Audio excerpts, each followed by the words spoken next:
Hello everyone, and welcome to yet another exciting video at ML Done. You might have heard of this interesting and really amazing method called the gradient descent algorithm.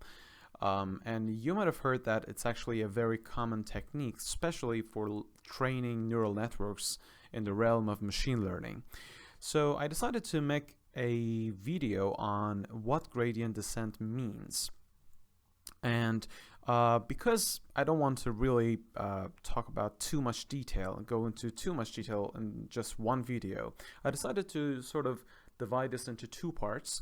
So in this first part, we're going to get the very idea, the big picture about gradient descent, and the next video we will actually jump into more mathematical details of this topic. So without further ado, let's go.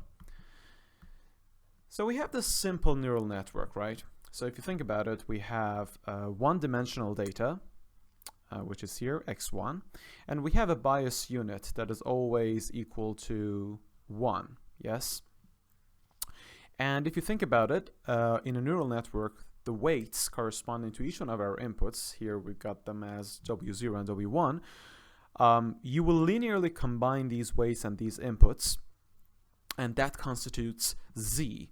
And because this Z is over here, right before our neuron, this yellow point over here, because it's right before our neuron, that is why they also refer to this as, let me choose a better color, maybe black.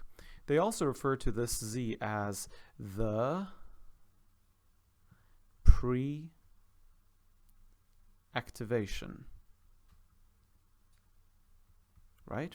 Because this is what the neuron receives, and then it will see whether it needs to fire or not, right? If that Z is higher than a threshold, a specific threshold, usually the neuron fires, and the output on the other side, on this side of the neuron, will be high. This means that the neuron fired. And if that pre-activation is lower than the threshold, this output would actually be quite low or nearly zero, which means that the neuron has not fired, yes? And in this simple neural network, we have something called a linear neuron, which means that the activation function that is used in this neuron to actually manipulate and change the value of Z before letting it out from the other side, from this side, this activation function is actually a linear function, which means that the output and the input would be exactly equal. So there will be no operation done on Z, and the output is actually Z, right? And then, based on the output that we get and the ground truth that we would have expected our network, or we would have loved for our network to generate, we compute an error function, yes? And then, based on that error function, we can understand how far off we are from the truth, from the desired output that we had, right? So if you think about it, the error is actually a mathematical function. So given a set of inputs, let's call them X, and then the weights that your network strives to learn, what you do here is you also pass the ground truth, let's call that truth, and then it will output a value, and that would be your error. Yes, let's show that scalar value with E, right? So this error is a function of your input X, the parameters of your network that your network is going to learn, W, and the ground truth, which is the desired output, right? So error actually indeed is, let me choose maybe green. Error is basically a measure of distance. Distance between what and what?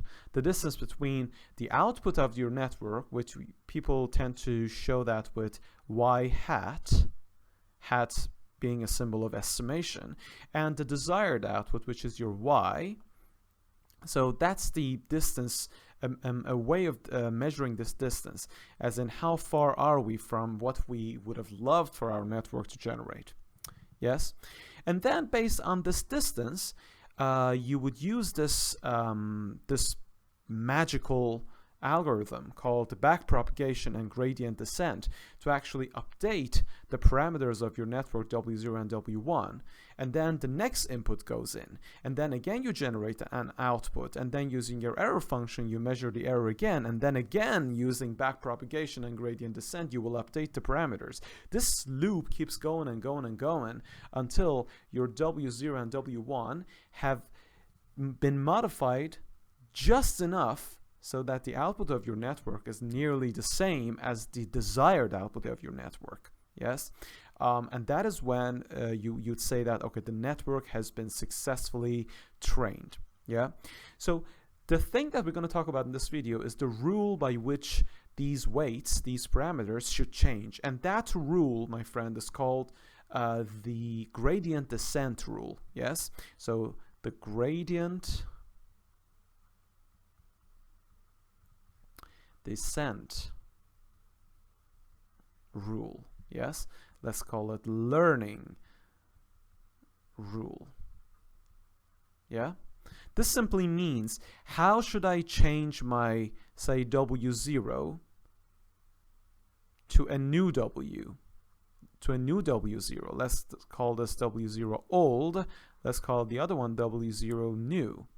How should I change my W1, the old value, to a new value for W1, just so that the error would go down? But we're not just interested in any type of going down. We're interested in the fastest decrease in the value of the error, right? So we want to learn as fast as possible, and that is why they call it gradient descent, because we want to see a descent in the value of the error, and not just any descent, the steepest and the fastest descent in the value of error.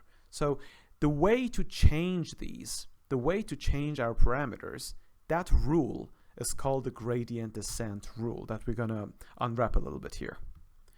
So what we're looking for here is, how should we change the parameters of our model, meaning that how should we learn them in such a way that the amount of decrease in our training error would be fastest, right? So the big question that you see on the top of the slide is, how can we find the direction of steepest descent on the error surface? In other words, how should I change my learnable parameters? And the short answer to that is, you have to compute the derivative of error, your error function, with respect to every learnable parameter. Pay attention. Every learnable parameter, or in other words, every little weight that you have in your network. So you have to compute this derivative, right? And if you take the derivative of your error with respect to every parameter of your network, so let's say you have a huge neural network and you have millions of weights, right? So this is how I'm going to show this. So over here, the W vector holds all of your weights, W0, W1, all the way to Wn, yeah? And you have an error function. You have an error function that measures the distance between your desired output and the actual output of your network, right? So the way to compute the gradient with respect to every parameter in your network is simply to consider every one of the weights in our neural network and literally, mathematically, take the partial derivative of our error function with respect to every one of those weights. So if you have W0, that will be partial derivative of error with respect to W0, partial derivative of error with respect to W1, all the way to Wn. And this vector is called the gradient. And the way you show that is with this symbol called nabla, this sort of reversed triangle, yeah? So the nabla of error with respect to your parameters, right? So let's point this out. Let's just write this down loud and clear. Gradient is this guy. This is your gradient. So gradient is basically a vector, right? Remember, gradient is a vector. So this is very important. I'm gonna just write this down beautifully. But remember that because it's a vector, it has a direction and it has a magnitude, right? So I just want to give you a more visual example as to what this means and why do we take the partial derivative and what that partial derivative really means. Yeah, remember, we are interested in finding the direction of steepest descent on our error surface, right? So let's dig a little bit deeper.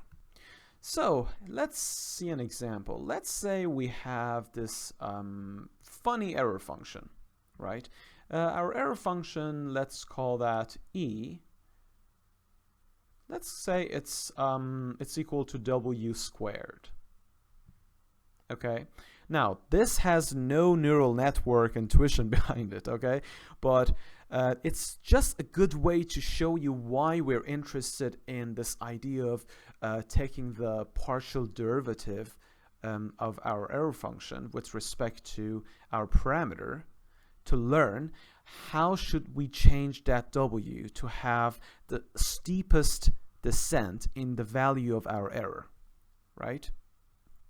So that's the sole purpose of this example, okay? So whatever the parameter of our network is, if you square that, you get the error, okay? Now, there's no, again, no logic behind this in terms of an intuition as an application in the neural network, but mathematically, it will give you the big picture as to why we are interested in the partial derivative. Now, let me plot this error function. So we have the y-axis, we have the horizontal axis.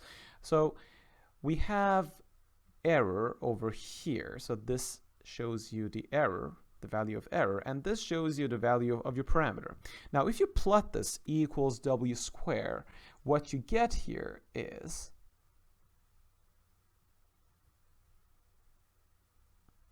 yes, this is much better, right? Now, what does this mean?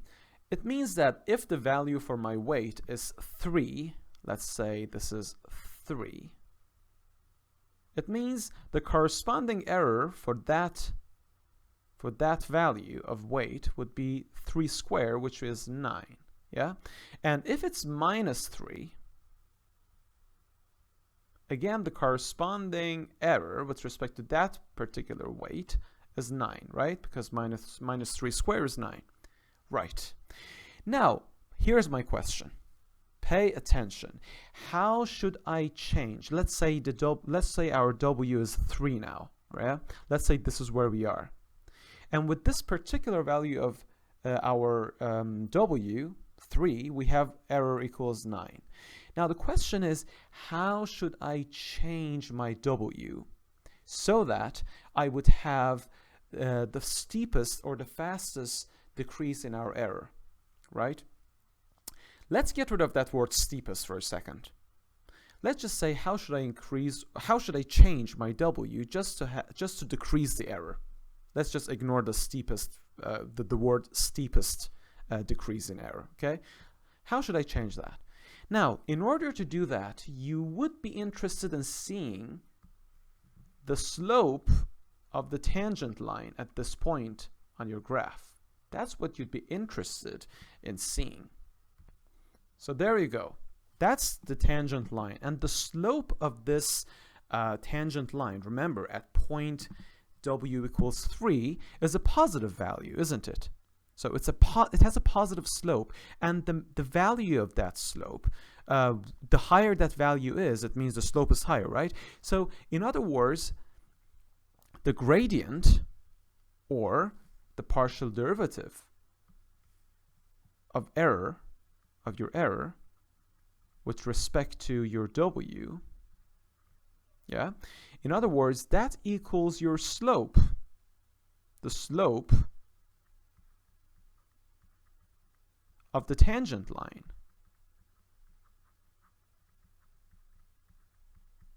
Again, at point w equals 3. Yeah?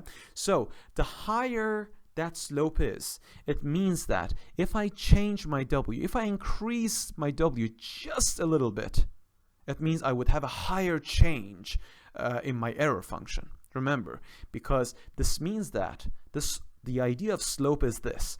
If I say my w is 3 now, yeah, let's say my w, let's show that by w null.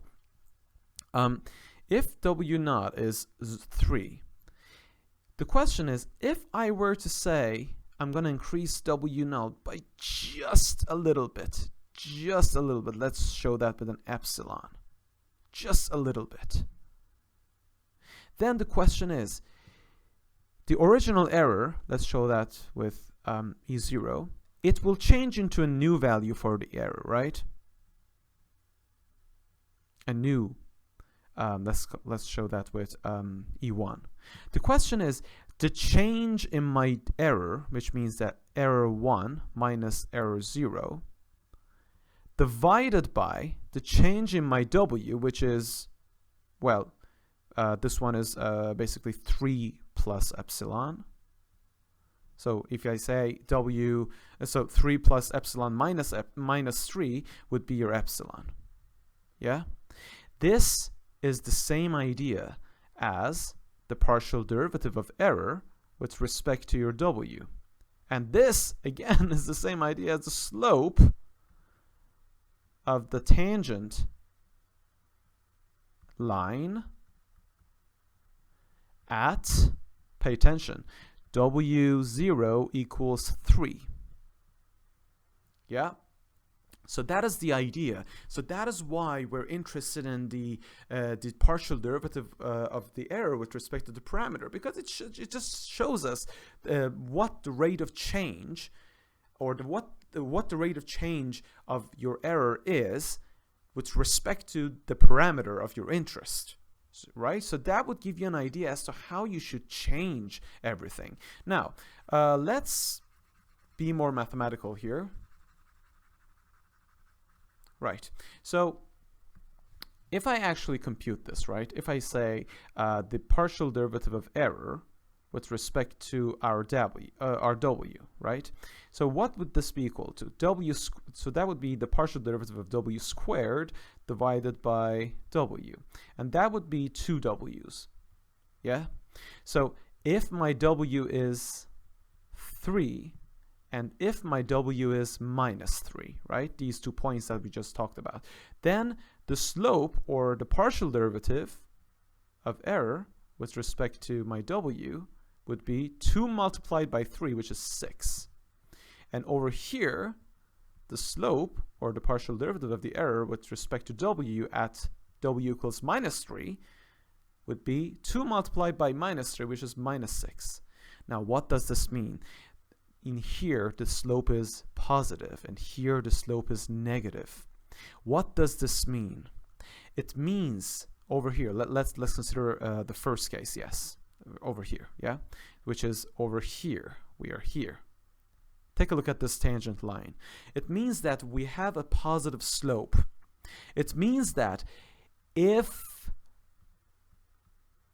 we want the error to go high, we have to increase our w0. So the w0, that is 3, we have to increase its value, right?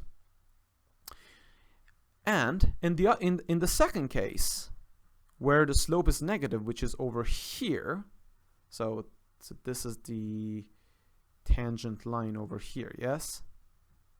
So the slope of this line over here is negative, right?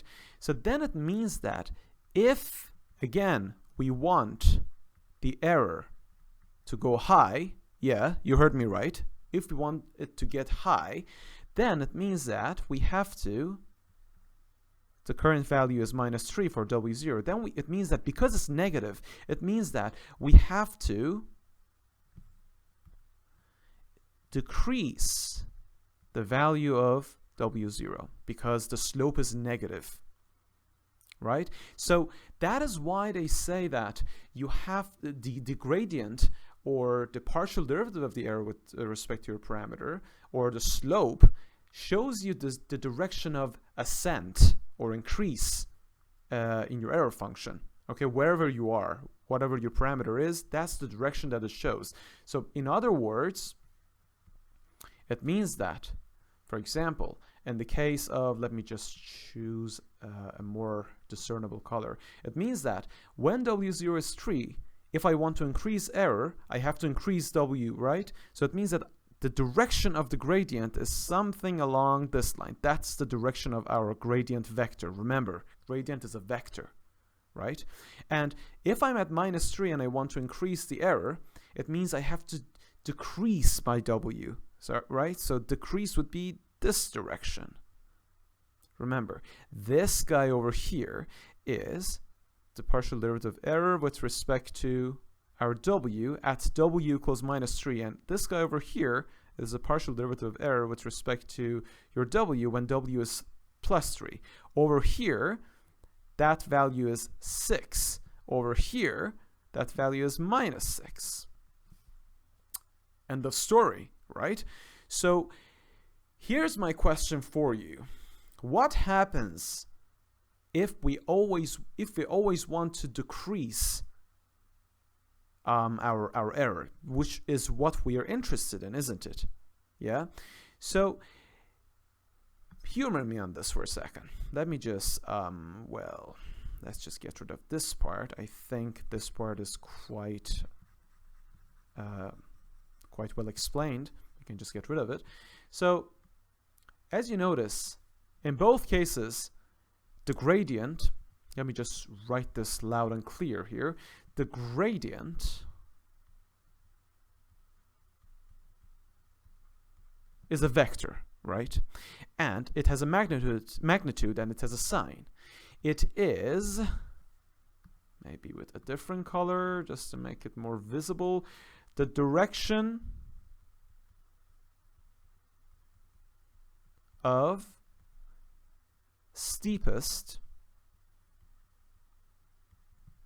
ascent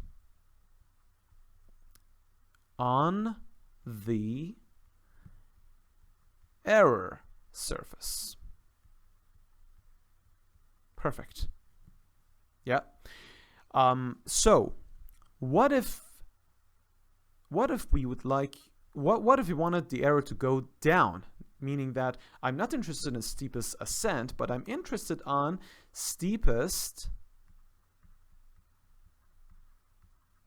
descent. Because that's what we want to do, right? We want to decrease the error.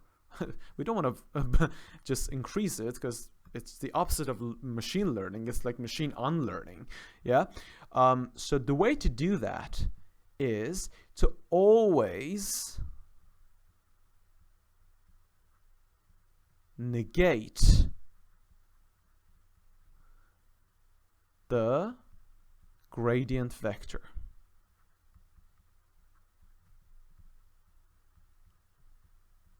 What does it mean? Take a look at our example over here. At W0, we got the slope as a positive value, yeah? So it means that if we increase our W, the error would go high, right? But if we decrease, meaning that if we negate our gradient vector, and if we go towards this direction, which is minus the gradient of error with respect to W, then it means that we are actually decreasing the error, right? We're going to the left side, and we're getting closer to this minimum over here. Now, on the other side of the story, when W is -3 and the gradient is a negative value, we said that because it's negative, it means if we decrease our W, then we are increasing our error, yeah? So if I negate that value, meaning that instead of -6, it would be like +6, right? So it would be pointing to this direction. It would be exactly an equal vector with the same magnitude, but with a negated sign. So that would be, again, the negated gradient or partial derivative of error with respect to W at W equals -3, right? So that is the bottom line. we always move towards the opposite of the direction of the gradient in order to have the steepest descent in our error. Now, why are we interested in, why do we say it's steepest?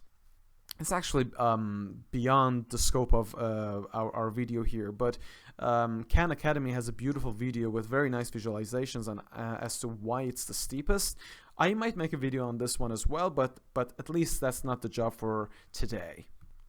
So we learned that the way we should change our W in our neural network, or all of our W's for that matter, has something to do with the gradient of the error with respect to every one of the parameters. Yes? And we learned that the gradient of error with respect to every one of those parameters shows the slope of the tangent line on the error surface at the particular, with respect to W, each one of those W's, at the point that the values of those parameters are. Right? For example, in our example, we said that when W is equal to 3, the slope of the tangent line on the error surface is +6. Yeah? Now, we said that the gradient is a vector, right? As we can see here, we have a vector of n dimensions, or n+1 dimensions over here. Yeah? So, we said that if we want to have the steepest decrease in our error function, we always move towards the opposite direction of our gradient. Yeah, and that is what we're talking about here. So we know that we have to, in order to learn in our neural network, we need to update the parameters of our network, and we know that that update value, that would be some delta W, right? So if I change my W by delta W, which could be a positive or a negative value, we'll get the new value for our W, right? So if I do this change correctly, if I do this change beautifully, it means that my error would go down the fastest. And the way to do this, my friends, is to take the partial derivative of error with respect to my parameters. Yes? So the partial derivative of my error,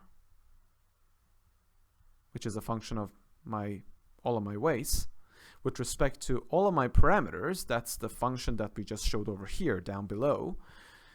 And because it's a vector, because it shows the direction of steepest ascent, we have to negate it. So the direction of change, that delta W, the direction that we change our weights to have steepest descent, would be the negated direction of this. Yes? So far, so good.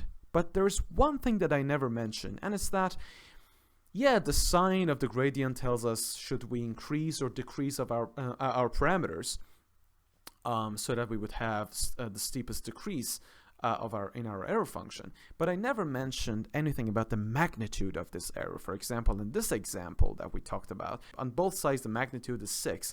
On one side is negative, on the other side is positive. Yeah. But the big question is, okay, what does that magnitude represent? We just know that it's the slope, right? We know that it is the slope. It is how much the error will change if we change our W from its current value just a little bit. Like when it's 3 plus epsilon. When it's -3 plus epsilon. So that's a proportion of change in error with respect to the change, that epsilon change in our parameter. Yeah, that's what we know. How should that tell us how much we have to change our parameter? For example, over here we know that we have to decrease our W to make sure that we are decreasing error. But we don't know, okay, like should it be exactly by the value of this negated gradient, or should it be a portion of that, like 1/10 of it, 1/100th of it? Like, how should I incorporate this magnitude 6 into the magnitude of this direction? And the way people do that is they define a coefficient called the step size, or the gradient, the learning rate, right? And that is this eta that we have over here. They call this ATAR. ATAR. That tends to be a small value like 0.01 or 0.001, whichever, or even smaller values, right? This could be a little misleading, maybe just a comma. Yeah. So it tends to be a small value. It means whatever the slope of this gradient is, take a portion of that and consider that to be the magnitude of this negated gradient vector, right? So for example, so this means that in the case on the right side, it means that if I want to change my W, I would say W equals W minus the gradient of error with respect to the weight. And I consider an ATAR as a coefficient. This means that when W is 3, yeah, this means that the new W is equal to the old value of W, which is 3 now, minus, let's say the learning rate or ATAR is say 0.01. So 0.01 multiplied by the gradient of error with respect to W at 0.3, where W is 3, so which is plus 6, right? So this means the old value of W is 3, and this multiplication would be minus 0.06, right? And if I do the subtraction, I'll get this positive value, which is 2.94. Yeah. So what happened? We actually decreased the value of W from 3 to 2.94. It is in the direction, this change, it is in the direction of the negated gradient, this pink vector over here. And this way, we're going to have steepest decrease in our error function, or because this is the point that we're interested in getting to, this minimum over here. Yeah. So that is, my friends, why we're interested. Why we consider ATAR, or the learning rate, which just tells us how much should we care, or how much of the magnitude of this gradient should we incorporate in the step size of our update in our parameters. And we always said that we always have this negative, because this negative signs, my friend, this negative sign over here, that is what I just told you about. That is the whole purpose of gradient descent. That is the negated. That basically negates the gradient vector. So we always move towards the opposite direction of the gradient vector to have the steepest descent and the value of our error. And that is what training is. We change our W's or our parameters in our neural network based on this rule, which is the gradient descent rule. Okay, so the gradient descent rule is W equals W minus the learning rate multiplied by the gradient of our error with respect to our W's. And this is the gradient descent rule. Okay, perfect. So in the next video, we're going to do the mathematical operations on the gradient descent, and actually in our simple neural network that I showed to you on the first slide, we will actually define an actual error function, actually a very famous one, and we take the derivative of error with respect to our parameters, and we come up with a well-defined, realistic, and applicable update rule for our parameters in our neural network. So in the meantime, if you have any questions, please just post them in the comment section of this video. The link to the video, to the post to this video, the blog post at mldon.com, is in the description to this video. Feel free to connect with us on Twitter, on LinkedIn, or on our Facebook. The addresses are provided over here. And if you enjoyed the video, which I hope you have, feel free to subscribe to our channel, MLDon 2018. and make sure that you would click on that bell sign, just so you'd have an alert when the new videos are uploaded on the channel. So I hope that this has been informative for you, and until next time, take care of yourselves and bye bye.